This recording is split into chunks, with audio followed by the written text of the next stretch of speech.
Hey guys, Yoshi here, and I am back with another reaction video, and today we're going to react to the next two episodes of After the Fact. They're taking on Testing 1 2 3, and of course, Trade Ya. And yes, Testing 1 2 3. Yeah, I thought that was a really good episode.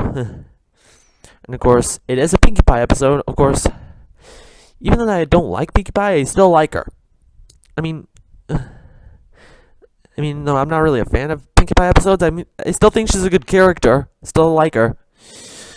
But anyways, don't want to waste any time today. Let's get this started in 3, 2, 1. Hold on, let me adjust the volume. Okay, 3, 2, 1, go. An entire episode devoted to study habits, and they neglected the most obvious one: time travel. After all, you have spells that can send you into the past, chaos spirits that can take you back as an observer, and magic potions that can add an uncomfortable dash of Rule 34 humor for good measure. And in my case, a pre-established relationship with a time traveler. Fire it up, Doc. Earlier yet later. Behold the power of dark. Whoa! Are you serious? Horrible idea, and I blame the hip-hop. Go. Are you serious? Go, G1 go. T-Rec? Well, never doing that again. Dude, that was so weird. The villain was pretty cool, and despite being scary, he wasn't half as confusing as whatever it is you're wearing right now. Seriously, the Colin Baker outfit looked less ridiculous. Dr. Hooves is a Pull hippie. up your frickin' pants. I swear Like a I will hipster. never understand that look. What? Oh, it's a Twilight episode. I mean, I haven't seen Testing 1 2 3 in a long time.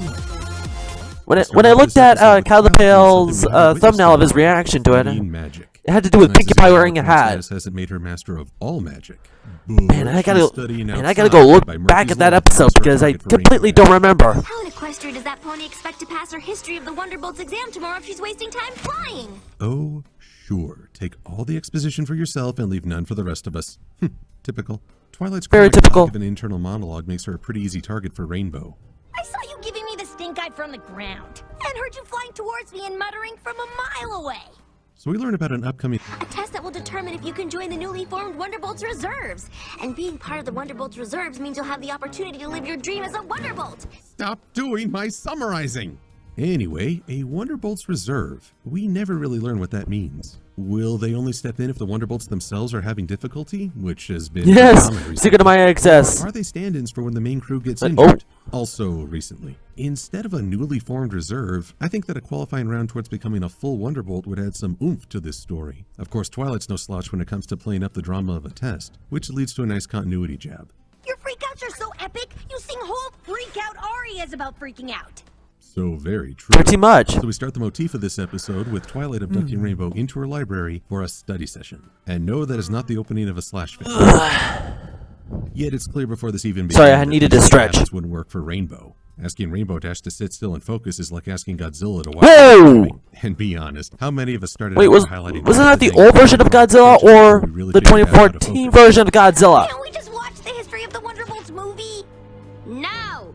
Wait, why not? Is this History of the Wonderbolts Prohibit. documentary or History of the Wonderbolts history Finish. Disney? Cool Anyway, running? Rainbow does what most of us would do during a boring I never heard of that hour. movie. She makes her own entertainment. Though I, for one, am interested in the history of the Spike. Wonderbolts as it ties into the consequences of Luna's banishment. With Equestria down to just one princess, the three tribes decided they need to step up and form a defensive team. Yeah, good luck with that.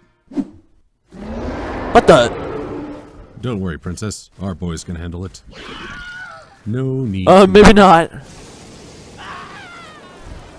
Yep, So, they just all you see the died. game last night? Whoops. I guess you're up, Your Highness. Go get him, slugger.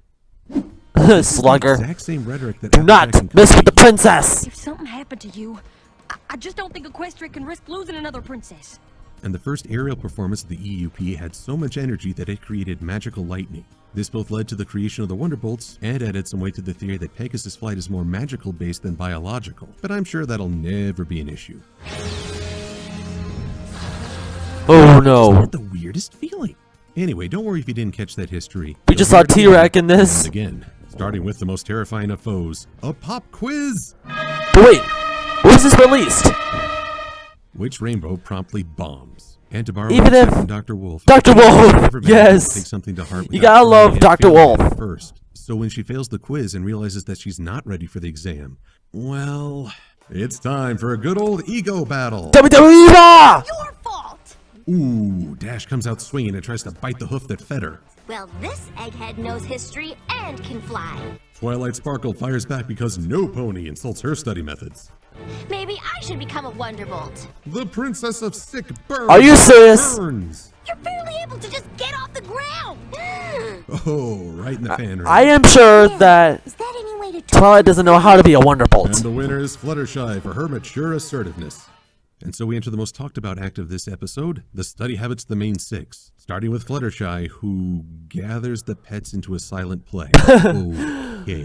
Yeah, I do remember she's a that visual part. learner, and historical Luna reenactments as, are a good way to I learn. mean, Yet the Opal thing about as the Luna animals is and, awkward. The only thing I really register is Rainbow Dash's own discomfort. and Angel confusion. as Celestia. Let's move on to Picky Raps About History. Begin.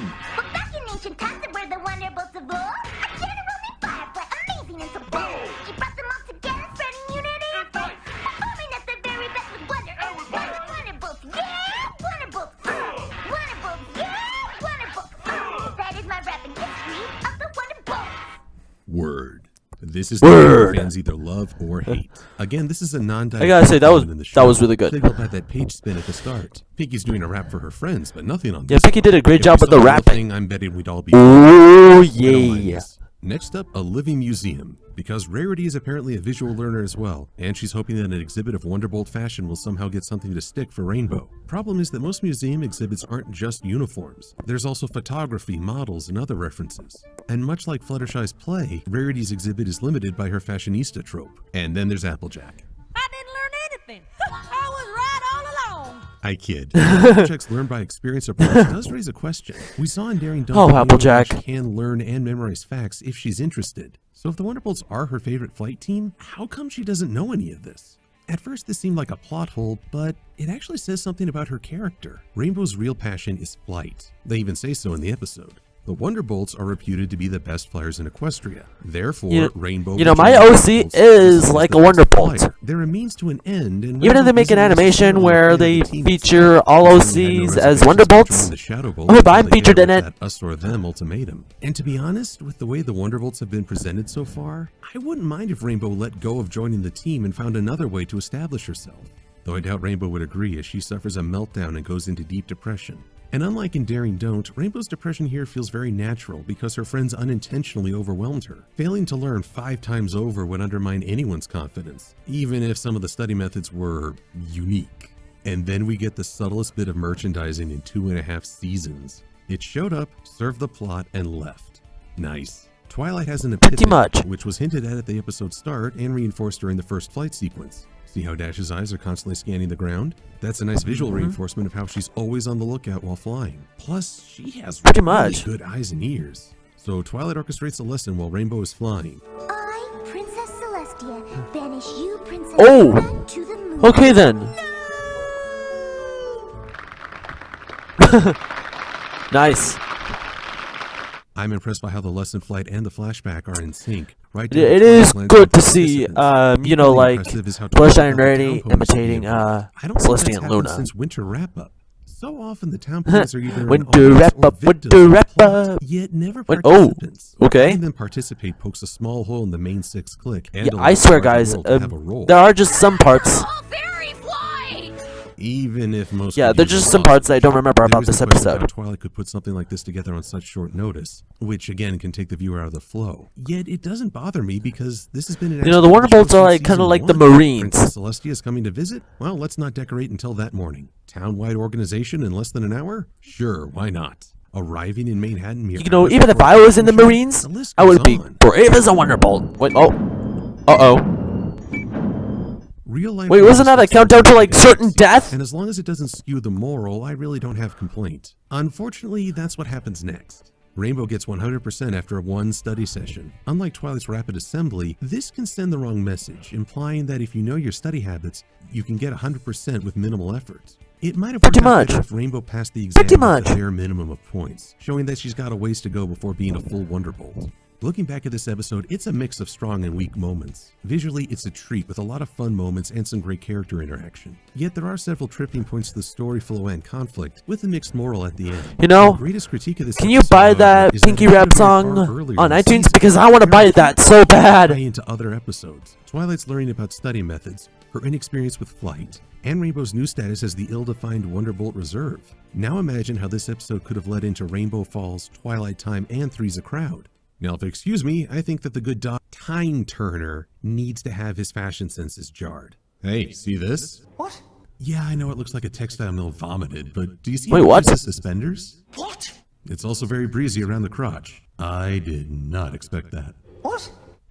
Back in ancient times, where the wonderbolts of gold, generally firefly, amazing and so bold. She brought them all together, spreading unity and faith, performing at the very best with wonder and faith. It's Admiral Fairweather and the Colonel Purple Black. The wonderbolts of Peter Steele, along with lots of heart. And Admiral Fairy Flight and General Combat have the full spice, super hot style and panache. Commander Casey Glider is the real cream of the crop. For with the wicked moves, wonderbolts soar to the top. Wonderbolts, yeah! Wonderbolts, wonderbolts, yeah! Wonderbolts, that is my rapid history of the wonderbolts.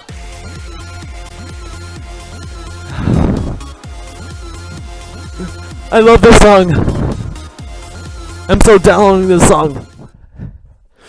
I'm so downloading that. Wow.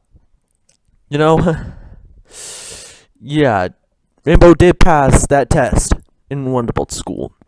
Yeah, of course, all thanks to Twilight. And yeah, there are some parts I don't remember about testing 1, 2, 3. You know, I gotta look back on that episode because I completely forgot everything about that episode. But anyways, let's move on to the next video. Okay guys, I'm back and I got the next video up and ready. We're gonna react to After the Fact Trade Ya. So let's get this started in 3, 2, 1, go. Okay, let's be civil about this. You don't like me, and I personally think that you're the worst pony in this entire dang show. Which Okay. isn't entirely fair since you're not really a character. You just had that one scene in putting your hoof down that really rubbed me the wrong way. Tough break, kid. Next time, don't be such a doormat. So, my end Doormat. is really an assigned meaning, which is the theme for this episode. And if you won't trade for me for the items that I need in this fetch quest, well, then I bid you good day. But there will be a reckoning. Reckoning. Oh, This for that. A reckoning! That for this. We'll have it made with barter. Finally, an episode with a short title. I was starting to think the writers were getting paid by the syllable. Anyway, let's start things off with the Exposition Express. We're all going to the Rainbow Falls Traders Exchange! I had to tell you all this because I was afraid you'd forgotten on the train ride. Wait, that is something Pinky actually would say. So we have an episode Yeah, inspired definitely. by Best Night Ever and Castlemania. All of the main 6 enjoy a storyline, though with varying degrees of focus. But before we tackle each storyline, I want to praise Oh, Spike! Longhorn for how he handled Spike this episode. No! The scene Oh. with Spike's comic book serves a twofold purpose. It's an early example of how the trade fair works, and it gives us a reason why Spike isn't a big player in this episode. So many times this season, Spike has simply vanished from the story without a reason. Sure, the show is called My Little Pony, but dropping characters like that just doesn't work. Sometimes all Yeah, the I don't like when is the characters reason why get a character is dropped out. like that. And an intense day-long haggle over comic books is a reason that is far too close to reality with some comic book aficionados. But moving on to characters who actually feature in this episode, let's take a look at my favorite odd couple. Why don't we pool our trade stashes? Rarity and Applejack. Brilliant! I'm so glad I have a friend like you, Applejack. I feel the same way. Huh, well, I foresee no problems arising from this. Yeah, I did Let's react move on to the a shipping first, fanfic, which is or rather, Tuna Marshmallow's the Heart, assigned meaning. which Since was the trade fair is pretty almost much like automated, and last while this week? role is ceremonial, she doesn't see I think it was last week, I don't know. Arguably a practical viewpoint, but she fails to factor in that this may be the closest some ponies get to seeing royalty and asking for an autograph. And in one of the best characterization events with her princess title, Twilight actually shies away from the attention. It's nicely done and sets up a good conflict. Too bad it's never touched on again. Twilight's arc focuses on her clearing out the clutter. Ever since I became a princess, Celestia's been sending me more books to read than ever. Interesting. Pretty Twilight did much. have all of 3 Pretty seconds to much. prepare herself before becoming royalty. It makes a lot of sense that Celestia would have her read up on the role before sending her into greater responsibilities. Too bad this is episode 22 out of 26. It would have been nice to know that earlier. Twilight is set to sell her collection for a quill. A fine choice in my opinion. She's viewing this from a very logistic-based perspective. She doesn't get that, as royalty, her actions carry an implied weight. So it's up to Pinkie Pie to talk some common sense. I cannot believe I just said that. According to the rules of the exchange, a trade is only fair if both ponies end up with something they want. That is the stupidest rule in the history of frivolous Yeah, litigation. definitely There's stupid. no reason why the uniform I would commercial never is trade my 9 stuff hours for- long and can be used for as any offensive garbage. in underground lawyer pit fights. That's not a thing? Dude, that was so creepy. I It get that this it show came is on my aimed at right young side audience and of therefore my things have to be headset. simplified. But there's a difference between simplifying and dumbing down. This rule is so vague that it wouldn't solve any dispute. Yet Twilight was about to break this worthless rule, which would actually undermine her role. So after Pinkie traumatizes a foal, she starts playing up the value of Twilight's books. Before that, she was nothing. Yeah, I do remember that part. Then she read these books and voila! Yeah, that was really rude to Pinkie Pie. But Pinkie is, well, Pinkie, and she goes overboard so that no pony thinks they can offer an equal trade. But that's okay because Twilight realizes that these books do have sentimental value, and so she has no problem hoarding them. And Definitely. I really You're a dislike douchebag, Pinkie Pie. What is wrong with that we you? assign meanings to items, especially collectibles. Yet at the end of the day, our memories don't disappear if we lose or damage those items. There's a value in collecting and a value in letting go. But again, this show is Whoa, whoa, whoa! of letting go of material That was a goods giant isn't gonna po- fly anytime soon. Now, speaking of collecting, I hear you're willing to trade for rocks? Oh, oh! I have a Dude, the guy terrible kind of sounds like foreboding about this. Gollum. So that's Pinkie. I was about to say Gotham. What about Fluttershy and Rainbow? Oh my Wow, what? gosh. Oh. Rarity and Applejack aren't getting along perfectly? Well, I for one am shocked. Shocked. Turns out they both want to trade all their stuff for a mass-produced brooch and a tin for making salmonella pie. I can only imagine that their trade bags are full of used rags and excess hats. But there's a certain sense in making them argue over junk. The audience doesn't have to debate which is the better prize because they're both shown to be worthless. The real assigned meaning here is that Rarity and Applejack want to prove who is the better friend by giving up what they want. And while these two are always fun to see playing off one another, we saw more over-the-top competition in simple ways, and I'm afraid the banter here doesn't go far. And neither do they. They're stuck in the same spot for the remainder of the episode. And I'm stuck too because I apparently need, these rocks? Those are some very special rocks. I would prefer plausible. Those are time purple to- rocks. So what will you trade for them? I'll Mod. get back to you. And while those two are sitting Yeah, like just get back stones, to- it's we'll get Fluttershy back and to you Rainbow soon, who are Mod. the majority of the episode's focus. Rainbow's on a quest for a first edition novel and the accomplishment of having a complete first edition collection. Fluttershy, she just wants to help. Which is why, for this episode at Yeah, least, Fluttershy is always a good helper. Wait, oh. the best pony. And their story is your typical fetch quest. What? Oh. That any RPG fan of the Two-headed last dog. 20 Wait, years what? can Wait, recognize. was that Discord? He traded a crystal chalice for an antique chicken. And the chicken for a lamb. And the lamp for an Orcos. Just like you asked. I swear, In guys. pursuit of this quest, I haven't seen any season 4 episodes in a long, long time. Product for free and basically become a walking economic disaster. She will also deploy. I gotta look back on some against season Hillary 4 Clinton, episodes the because original character of I one. completely don't remember anything. To my neighbors in Canada and all French-speaking members of the world, I am sorry for the linguistic homicide I am about to commit against your fine language. Please know that this is not intended as a joke. I'm just really, really bad at names. Please do not declare war against America, for that is where I keep all of my socks. The original character of Sylvian Nicholas Levasseur Portalance, a young man who made an appearance thanks to the Make-A-Wish Foundation. Sylvian Nicholas has generated awareness for a condition Sylvian known as spinal Nicholas? muscular atrophy and raised over 8,000 Or is it dollars Silver towards Nicholas? researching a cure. He works every day towards overcoming. It kind of his sounds like he's saying illness and Sylvian Nicholas. Now, I honestly considered making a best brony graphic for this segment, but in the context of the review, I didn't want this to sound like I was making fun of his accomplishments. So all I'll say is, I really gotta shave, guys. I'm like growing hair all over my face. however, I must still call OP on this character, for he is able to resist a look that would slay most. Truly, his rumbly tummy is a force, not of this earth. And ultimately, Dash would have been lost without Fluttershy's support. She helps train the Orthos, clears the crowd with her bear whistle, yes, that's a thing, and then doesn't raise complaint when she loses said whistle. It's just a bear call. There's nothing I could have traded it for that's more valuable to me than you. The best pony. And after their long Definitely best pony. complete, Rainbow has her coveted book. And Fluttershy is traded into indentured service. Wait, what? But Oh, if that is well, what I do you remember really that. want, So we got a fair deal? Of course it's a deal. The best. No, I'm sorry, no. but no. Up until this point, Fluttershy... Yeah, I was really shocked to see But here, that Fluttershy was being traded. It's not healthy, and she really, really needs to say no. I know this is set up for Dash to have an epiphany, but now it's coming at the expense of Fluttershy's character. Of course, I also blame the pony who's too lazy to train the Orthos herself and broke a verbal contract. She's taking advantage of Fluttershy, kind of like you did. Being a doormat is a weakness that Fluttershy has to face, but that doesn't dismiss That's your right. action. Nobody trades Fluttershy. So much Nobody that trades You're be Fluttershy. selfish and blame someone else than try to be better.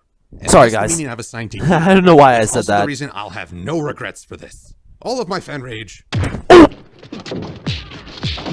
Oh!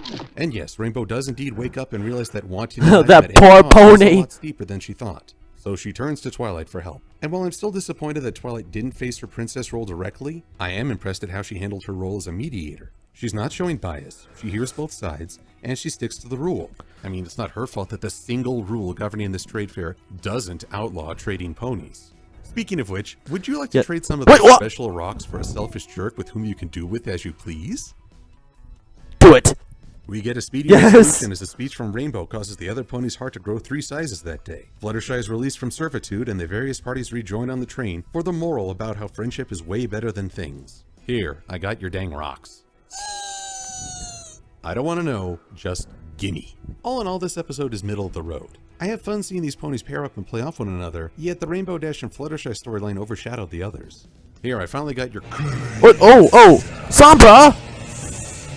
Yeah, way to think outside. Goodness gracious! What is he doing there? Trade. Also, can I get a Slurpee? It's really hot out. To this episode's I would like the Slurpee. treat, showing not only a variety of background characters, but even a few crystal ponies for good mix. They have been so isolated from the rest of Equestria that I was starting to forget they were even a part of the show. Still, I really do wish that the story could have addressed 2 very large character issues. I think the episode could have been stronger if Fluttershy had given Rainbow Dash a reality check, and Twilight could have tied into their storyline by mediating the damage left in Rainbow's wake, thus giving her more experience and helping her overcome her hesitation. But hey, at least we all came away from this episode with something we wanted. Oh, come on, I want a You're Slurpee. thinking that this thing is gonna help me. Did you see? Where'd you get that Get this? soul-sucking amulet? Folks. I'm Silver Quill, and I just realized what that guy is gonna do with those rocks. What? He's gonna eat them? Oh no! He'll kill us all. What's going on? Ah, brain freeze. Ha. Oh no! Oh! I'm Silver Quill. Thanks for watching. That for this. Cool. We'll make Coolika. I'll give you this for that. That for this. We'll have it made with barter. Now barter worked well, at least in theory, but a wallet full of yaks could make you weary. Making change for a cow wasn't easy to master unless you were ready for an utter disaster. Well then, that was a good song. Yeah, I enjoy Hawaiian song, just to make sure. And you know, that was a really good video. Yeah, trade ya. I would never trade my stuff for any of that. For any other people's stuff. I don't know. But, you know, yeah, I was really shocked to hear that Fluttershy was going to be traded to that bookseller. Like, for that ding-doo book that Rainbow Dash wanted. I would never trade in my friends for anything. Just nothing. Nothing! But, yeah. But even if I do trade in stuff that I just liked so much, then I would just feel bad about what happened. But then we could. But if you get some time to make the deal off, you could just do it. Yeah, man, I gotta look back at Trade Yet because I completely forgot everything about that episode. Once again, guys, thanks for watching and ahoy!